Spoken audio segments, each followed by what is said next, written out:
Hello and welcome to BYJU'S Exam Prep IAS and a very warm welcome to our weekly roundup of international events. We try in this review to convey to you whatever is important that has taken place in the international arena with particular focus on how it impacts on Indian national interest, our foreign policy options, etc. How the power equations are changing.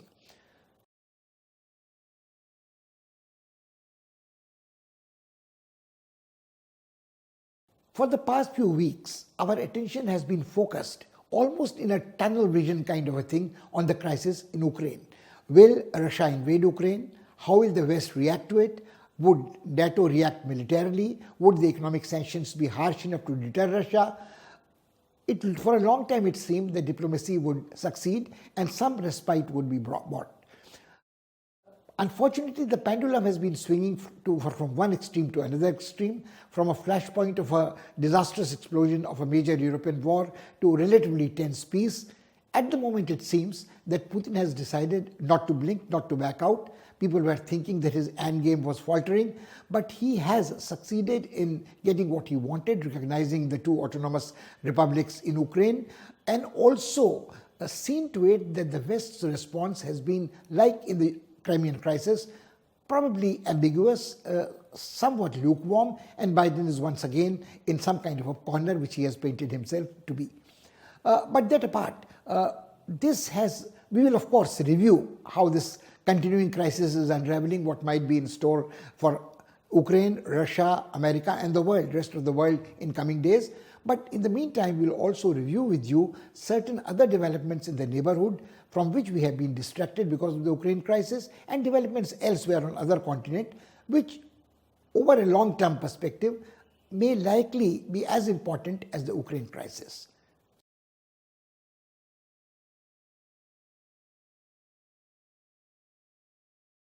So this is what we'll like to do with you this time. First of all, we would like to cast a look at the neighbor Nepal. For some time past, Nepal has been having problems in its domestic politics, in its economy, in a variety of ways. First, there was a constitutional crisis. Then there was the coalition partners in the government fighting amongst themselves. Then there were accusations of the Chinese interference in domestic politics of Nepal. But what we have been witnessing for the past couple of weeks is something very different. It's a rather ironical situation. The United States of America had given a grant amounting to $500 million under a program called Millennium Challenge Corporation, and this huge amount of money was supposed to have been requested by Nepal, not as a loan, not as a low interest rate debt, but as a grant, an outright grant. And this grant was supposed to be spent for extending electrical transmission lines and building a road over 300 kilometers. Now, it was estimated that almost 4/5 of the Nepalese population would overall benefit with these projects. 26 million people would benefit out of close to 30 million total population in Nepal. What happened was there were protests about this grant from the beginning. For the sense that the two members of the coalition ruling party then and even now had Marxist inclinations. They were communist parties. They had an inherent ill will or prejudice against America, and this seemed to be a convenient program to protest against, to put the government in a dock. Some people have suggested that these protests have been instigated by the Chinese, who do not like the idea of the Americans making this kind of a huge grant or investment, so to speak, in Nepal. Now, what has happened is, in the past week, the protesters have become increasingly violent, and the government, Sher Bahadur Deupa, the new Prime Minister's response has to be a reasonably harsh one, and he has had to use tear gas, he has had to use lathi charge, he has even used water cannons and rubber bullets. Now, these things are rather unusual. From tear gas to rubber bullets, the whole spectrum seems to have been covered, and the protests have not stopped.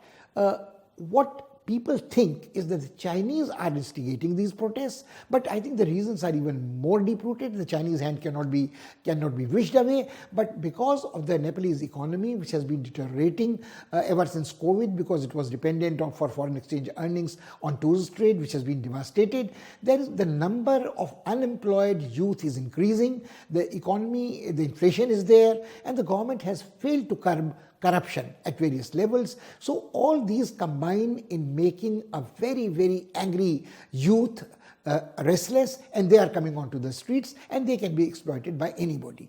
Some observers have also made a very correct observation that the Nepalese politicians, regardless of what party they belong to, or the political parties, have put their interests, partisan interests or individual ambitions before what is good for the country, and they always get down to this business. The problem with the Nepalese Prime Minister is that there is a time limit to this grant. The Americans' patience is tiring out. Towards the end of this month, if the Nepalese parliament doesn't pass a resolution to accept this grant, the grant would be rendered useless. It will get back. The Americans had made this grant as early as 2017. There's been a prolonged negotiations about how it should be disbursed, and the Chinese have been trying to promote the idea that the Americans are getting into this country to put their soldiers here. They think that the Millennium Challenge Corporation grant is basically the thin wedge of the stick which is getting inside, inching the door open to put soldiers here, and is part of the America's Indo-Pacific strategy. Now, this may be entirely a figment of China's imagination, a part of its conspiracy theory, but unfortunately there are a lot of people in Nepal who are willing to buy into this. When Nepalese ambassador was trying to interfere in the garb of building peace between the two warring communist parties, this argument had even then been extended. What is even more distressing is that the protesters seem to have a whole set of demands from the government. They do not like the idea of an impeachment motion which has been put against the Chief Justice of Nepal, and now therein again partisan politics is involved. The partisan politics is that if the impeachment motion is put forward in the parliament, the present Chief Justice automatically stands suspended, and his successor is believed to be more sympathetic to the ruling coalition government. The ruling coalition government has been so besieged that they have even reached out to the former Prime Minister KP Sharma Oli and said that would he be willing to let his party support. He is trying to get a hard deal, drive a hard deal, and he has said that if the Sher Bahadur Zopa cannot control his allies, he cannot be taken for granted. Now, these are issues which India cannot remain indifferent to. Now, obviously, what is happening is that when the Americans said that why doesn't it is the sovereign right of the Nepalese government to either accept or reject a grant, but they did point out that the grant had been given to Nepal at the request of the then Nepalese government, and if the Nepalese don't want it, fine. The Americans don't have to bring this money to Nepal. But then what would happen is that you always think that another issue would be found to distract the Nepalese youth from problems which face them and which the government has failed to resolve. There have been major problems of uneven regional development in Nepal. There also have been problems and irritants about a small Pahadi upper caste minority having the loaves and fishes of the offices. A majority of the population living in Madhes, in the Tarai region, has been denied the representative share in democracy which they are entitled to. Same is the grievance of indigenous tribes in scheduled caste, scheduled tribes, Tharus, Boksas, Bhotias, Sherpas, Limbus, Magars, etc. So there is the Gorkha-bound Kshetri domination of the politics. There is the stranglehold of outside traders, entrepreneurs, industrialists in league with the corrupt regime to make money. These issues will not disappear after the protests have been controlled for the time being. The Nepalese have, unfortunately, the government have failed to cope with the COVID crisis well. Actually, ever since the earthquake struck Kathmandu and other parts of Nepal, there has been an extremely disturbed situation, and which has been aggravated by the constitutional crisis. So, on one hand, there is a constitutional crisis. There is a terrible state of the economy which can't improve immediately enforceable future till tourism is restored. And of course, if the Nepalese government fails to accept grants, this is not an argument in favor of the American grant. Any grant from outside, any grant can be suspect. There have been protests in past about the Chinese grant also. There are protests about Indian interference in Nepal. Now, unfortunately, the proximity of Nepal and the open border makes it very difficult for India. India does realize that the Nepal is a sovereign country. It is perfectly entitled to accept or reject a grant, conduct its relationship as it wants. But there is another complication. There are some disgruntled animals in Nepal who are, say, loyal to the exiled monarchy. There is a royalist party, and they are waiting for an opportunity to say that the political parties which had established a republic are incapable of governing Nepal in the interest of the people, and let the king come back, let him look after like a father figure, let him provide the unity, etc.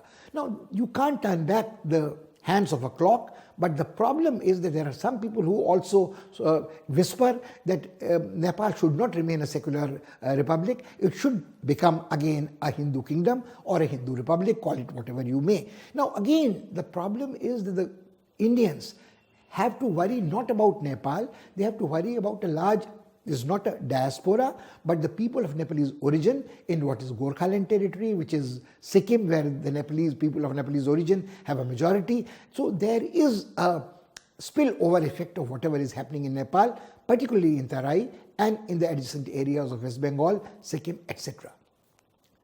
Now, how does India respond to this? The Indians can not either stay silent and watch whatever is happening in Nepal, but nor can they express an opinion or criticize whatever is happening in Nepal. They can only repeat the cliche that Nepal is a sovereign country, perfectly entitled to do what it does, but India will have to safeguard its interests. In past, the Nepalese soil has been used against Indian interests for either aerial hijacking or sheltering people who were escaping from India after committing a criminal act to seek asylum in Nepal, and there is this issue which continues. So Kathmandu versus the rest of Nepal, mountain regions versus the Tarai region, tribes versus the upper caste, women, indigenous people, and different foreign countries trying to work their way into Nepal. It is the European Union, it is the Japanese, it is of course also the Pakistanis, most of all the Chinese. So the Indians cannot leave Nepal to the intentions of whatever Chinese are harboring, but it has to be very, very cautious and watch developments carefully.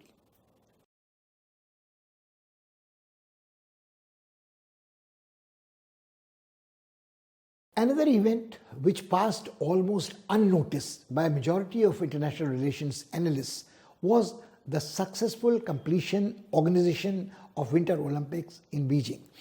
People thought, first of all, that China would not be able to pull it off because the players had to stay in a bubble. There could be no spectators, there could be no coverage like the Olympic is a big tamasha, the big circus. And people thought that the Chinese would not like to be a focus of attention when they were being accused of genocidal activities in Xinjiang against Uyghur Muslims, or they were expanding in South China Sea, what they were doing to erode democracy in Hong Kong. They were being blamed for a variety of things, and it was thought that the Chinese would be on a defensive. Interestingly, the China's economic might and China's, shall we say, determination to get what it wants was once again shown during these Winter Olympics. The West boycotted the Olympics, but the boycott was extremely hilarious. They boycotted it diplomatically, but their athletes participated in this. Now, interestingly, it is like this, that whenever an athlete wins a gold medal, silver medal, or any other medal, it is supposed to be a validation of that particular country's social system, its polity, and the opportunities it allows to its citizens to blossom in every which way. So normally the Chinese sweep the Olympic medals tally, but in the Winter Olympics it was the European countries, the Norway, Switzerland, Sweden, Germany, who had a larger tally than China of their gold medals. But that is not important. What is more important is that China succeeded in signaling to the world two things. A, it did not compromise. It was not defensive about its genocidal practices in Xinjiang against Uyghur Muslims. It was not defensive about its clash with India in the Himalayan borderland. Two of the torch bearers during these festivities whereas one was a soldier who had played quote-unquote a heroic role in Galwan, and the other torchbearer was a Muslim for Siangkyang. So the Chinese were trying to show that they had integrated the Muslims into the Chinese mainstream, and they should not be accused of mistreating their minorities. And Galwan soldier also signaled to the world that as far as India was concerned, China was not particularly bothered about what the reactions of this would be. Ironically, there was a participant in the skating event from the state of Jammu and Kashmir. Now, this is interesting. The Chinese have normally been issuing stapled visas to people from the erstwhile state of Jammu and Kashmir, now converted into 2 union territories, or to people belonging to Arunachal Pradesh, which they claim as their own.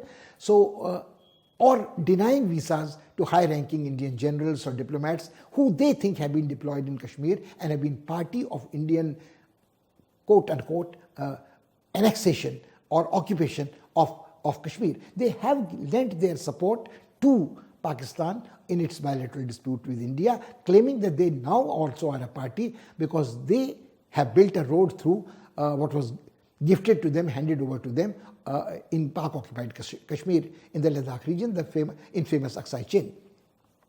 Now, these events cannot be allowed to go unnoticed.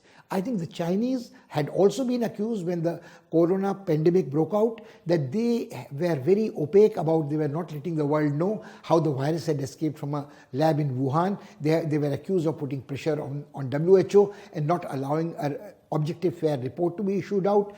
But the successful completion of the Olympic Games did signal that people often say that games and politics should not be mixed up. But this is a classic example when the Chinese were using the games to project their political positions to the world at large. So the world did go, top leaders did not go there except President Putin of Russia or Prime Minister Imran Khan of Pakistan.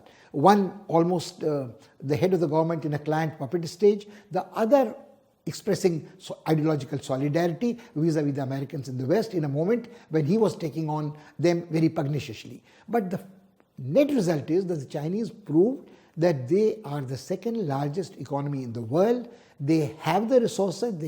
Earlier, just before the Winter Olympics began, there were doubts about the Chinese economy. There were certain major companies in the real estate sector which were going bankrupt. There were certain entrepreneurs, high-flying entrepreneurs like the Alibaba company were being cut down to size. There were accusations of Me Too type kind of a sexual abuse of a tennis star in China who had pointed a finger towards high-ranking party officials.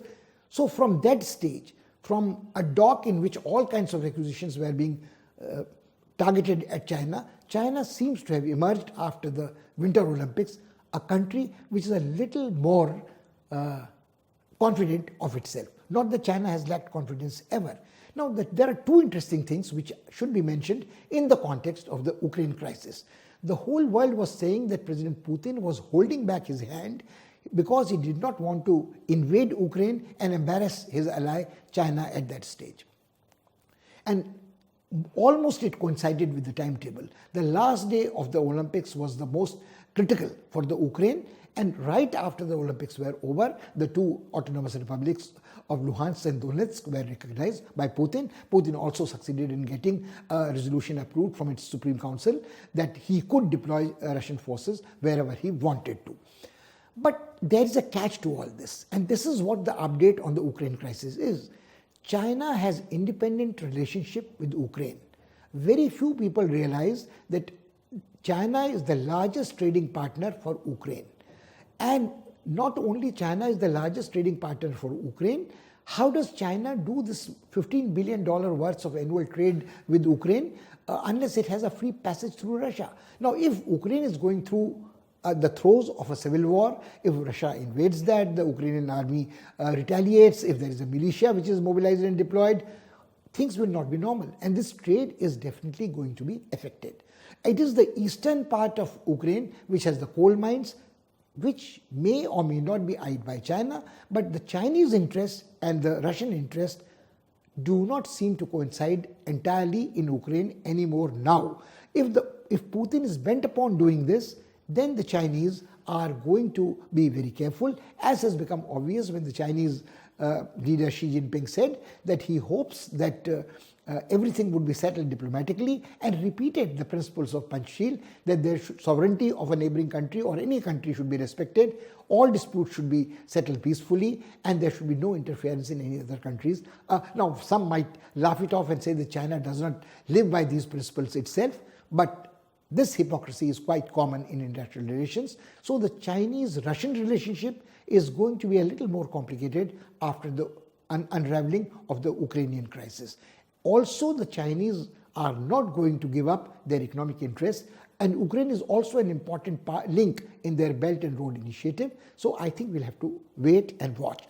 India has to be careful not to offend the Americans, not to irritate the Russians, and of course, we may not say so, but our own economic trade relationship with China is so vast that we also will watch carefully what is happening.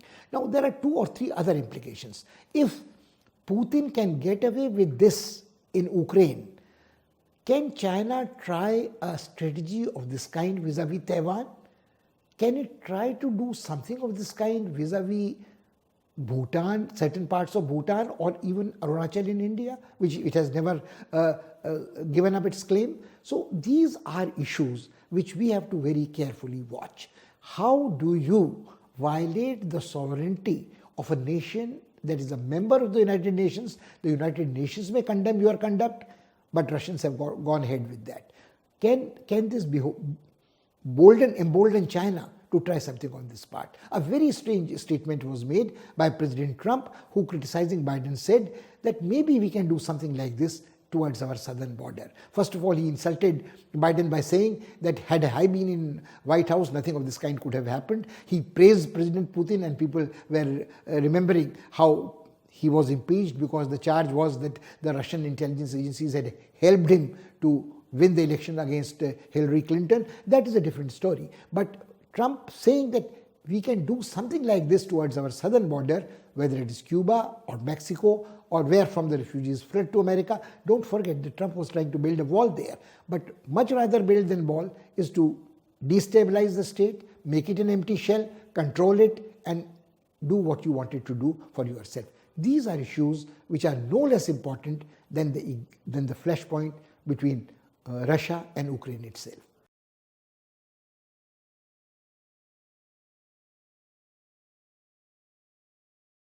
A most interesting development in recent weeks has been the declaration by Turkey to take the Turkish leader Erdogan to take a hectic 4-day, 4-country tour of Africa, Burkina Faso, Senegal, Democratic Republic of Congo, and Congo. Now, what does Turkey seek to do with this? Turkey has long projected itself as the leader of all the Muslim countries, and it has tried to punch much above its weight. Its geopolitical situation is such that it straddles over Europe, Africa, and the Eurasian mass. And Turkey has always viewed itself as the successor of the caliphate which operated out of Constantinople, Istanbul, and they think that they should reclaim this position once again. The ambition may appear to outsiders slightly misplaced, but Turkey at one time was a center for Islamic civilization.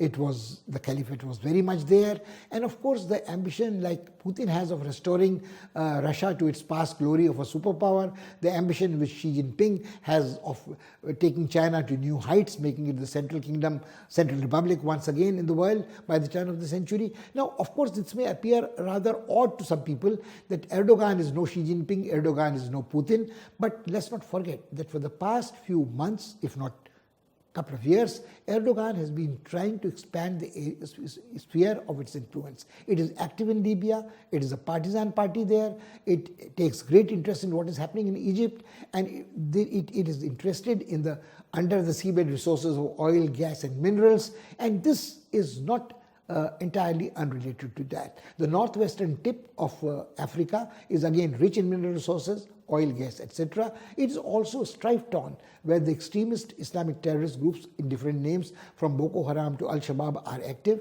So there are two interesting points which we see here.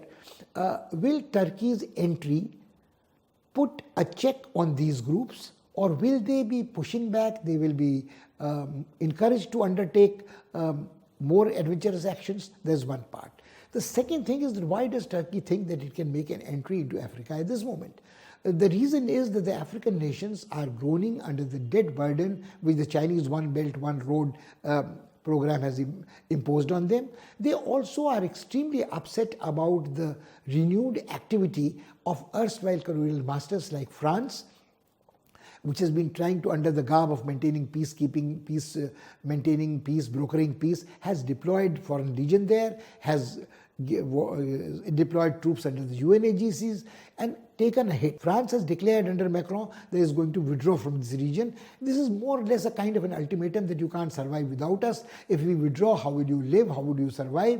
And the African leaders have time and again said that we are not waiting to accept a Western-style democracy in our countries. We are not looking forward to the re-entry of our former colonial masters, and we would like to live on our own. So this has conveyed to Turkey a signal that the time is ripe to make an entry and wait for better times. But the million-dollar question is that Turkey, confronted with a severe economic crisis and internal dissensions, it also has alienation with Kurds and so on, has been accused of violation of human rights, it has been accused of stifling dissent totally, persecuting political opponents. Can it make any meaningful difference to the instability in African nations? Can it restore a semblance of order and peace there? You see, it has indulged in very interesting things. It has built a multi-million-dollar Olympic stadium in Senegal, in Dakar. But why name it an Olympic stadium? I mean, can anybody imagine in foreseeable future a country like Senegal hosting the Olympics? It may be a good showpiece. But then if you see, the investment made by Turkey is in the order of hundreds of millions of dollars, not even a billion anywhere. The trade is not important. And there are very few fields where there can be mutually beneficial interaction. This is what should give some thought to India. India has often been accused of not following a homogeneous, far-sighted policy about the continent of Africa. Obviously, you can't have a policy about a continent. You have to prioritize certain countries. You have to focus on them, these countries with whom you have a mutual prospects of a mutually beneficial relationship. This is exactly what Turkey is apparently doing. Is India going to take some lesson from this and not try to compete with Turkey? But let's keep in mind that Turkey has an advantage. There's a large chunk of population in Africa is Islamic. They are Sunnis, and the other countries which are aspirants for leadership of the Islamic community the world over, Saudi Arabs, the Emirat people, and the Iran, all have a very complex relationship with Turkey. The Turkey has, maybe some would say, spread itself thin, but even Putin has had to accept the presence, if not welcome the presence of Turkey in Azerbaijan and Armenia, and also accept the role of Turkey to control Islamic terrorism in northern Caucasus, in Dagestan area.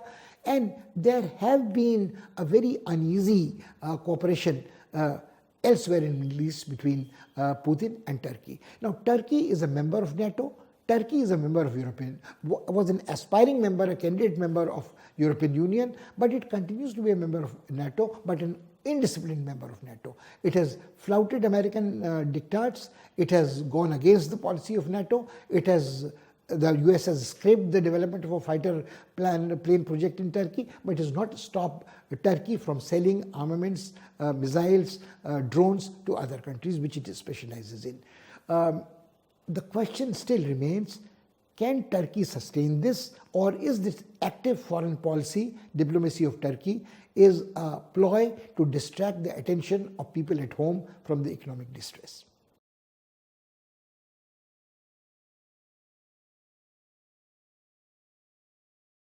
Developments in Sri Lanka have been causing concern, not only to Sri Lankans, but to neighboring India as well. Sri Lankans have unfortunately been going through a very bad patch.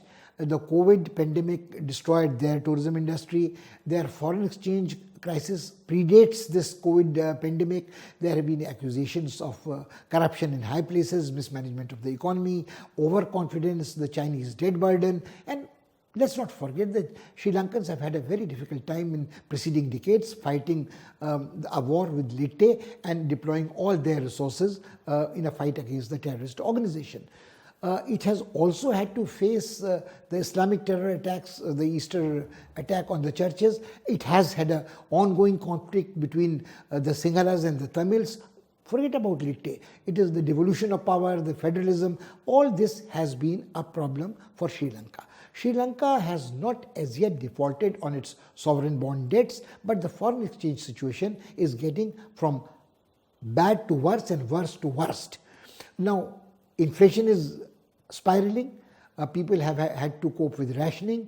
People have had to cope with economic emergency, and there is no respite from this. The latest is that Sri Lankans have hardly enough foreign exchange to import fuel for 3 weeks. Now, this fuel is a terrible burden on an already stretched economy, because Sri Lanka is an island very well connected by lorries, transport, cars, etc. All depend on fuel. Also, the electricity generation depends to a very large extent on the import of this fuel. And the Sri Lankan government has had to impose power cuts, first for 2 hours, then 2.5 hours, then by rotation 4 hours. So this plight is really bad.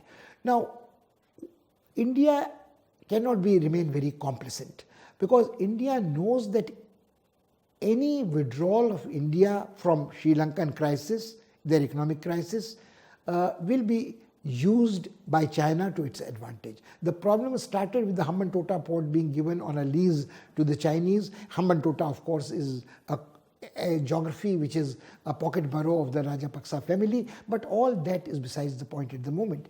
The Indian government has made a very good goodwill gesture of extending a line of $1 billion to cope with the foreign exchange crisis to Sri Lankans. It has also made an offer to supply fuel to them.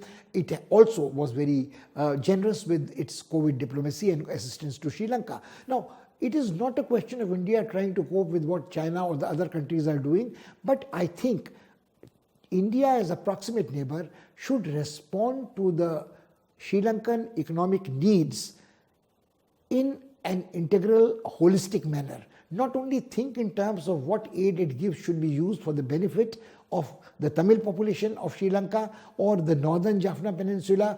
There is a very great pressure on the government of India to direct aid, earmark it for certain section of the Sri Lankan population, which we don't think is very good, very wise. It could be only counterproductive. If at this moment we could generously support the Sri Lankan government, regardless of the problems with Sri Lankans themselves may have with their government, criticisms, opposition parties, I think we should try to help them tide over the forex crisis. Fortunately, although our own economy is not registering a very high growth rate at the moment, but our forex resources are enough to bail out a neighbor in a particularly difficult moment. There is another aspect of the Sri Lankan problems faced by Sri Lanka. Sri Lanka has recently turned back ships which were sent from UK with waste. Now, herein lies a very fraudulent operation. There was a Sri Lankan entrepreneur who was importing this waste falsely labeled as mattresses, etc. And his argument was that he would reconstitute the mattresses, he would remove the springs, make new mattresses, export them again, earn foreign exchange. But when random checks were conducted, it was found out that the waste was very hazardous hospital bio-waste, and even most distressing was that some of this waste material had been redirected from Sri Lanka by these corrupt antisocial entrepreneurs towards India. Now, some years back, Malaysia had been forced to turn back ships of this kind of a waste. There is a Basel Convention, a very old convention about restricting hazardous waste being transferred from a rich country to a poor country. But this has been, there has been an organized cheating going on in this field. I think India has to be very, very careful. While it helps Sri Lanka, it cannot be that in the garb of helping revival of the Sri Lankan economy, we help such corrupt sectors of economy which can be very hazardous not only for our economy but for our health also. So India has to be on guard for in a situation where it is economically distressful, lots of antisocial criminal activities take place, some patronized by corrupt politicians of the ruling party or the opposition, corrupt bureaucrats. So there has been talk often enough of truth and reconciliation, human rights violations in Sri Lanka, but I think this is the time to show the mirror to leaders in United Kingdom that those who talk of human rights violations participate, are complicit in human rights violation by exporting hazardous bio-waste to countries falsely labelled, and they should be held accountable for this at all. It is not as if the Sri Lankan entrepreneur imported everything on its own. So this is something which India should be very wary about.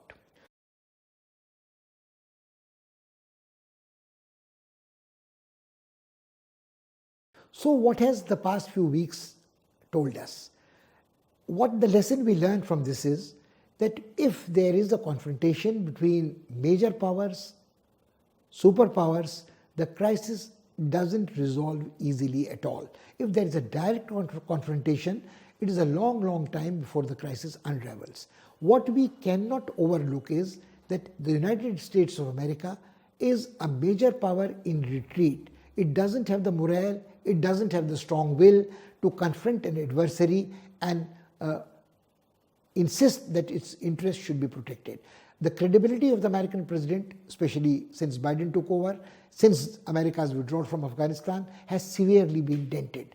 Same has been the case with the fractured interpretation of their national interest, community of interest, and separate national interest in the European Union. Especially it is back again to the independent diplomacy of France, Germany, and of course Britain, where the Prime Minister under siege has found it convenient to find this distraction. At the same time, one has to worry about the division of the world once again along ideological lines. Capitalistic, neo-conservative, supposedly liberal rightist ideology, and also the communist ideology, which economically might be following the course of a state-supported, state-protected capitalism, but it might otherwise be a totalitarian, authoritarian government. This doesn't mean that on the other side the government is not authoritarian or totalitarian. The authoritarian temper of the nature of the American politics was made clear in the last days of the Trump presidency after he lost the election. Now, there is this clash between democratic forms of governance, not necessarily the Western forms of democratic government, but a truly representative forms of government which are not corrupt, which are egalitarian, and the dictatorial governments. This is what the lesson of Ukrainian crisis, clash between Russia and United States of America shows us.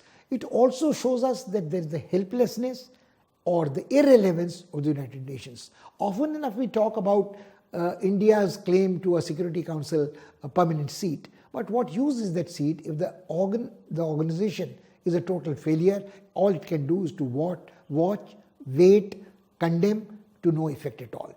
The past few weeks have also told us that when there is a great crisis somewhere elsewhere from our borders, we tend to forget neighbors next door, where the crisis might be brewing, which might create trouble for us.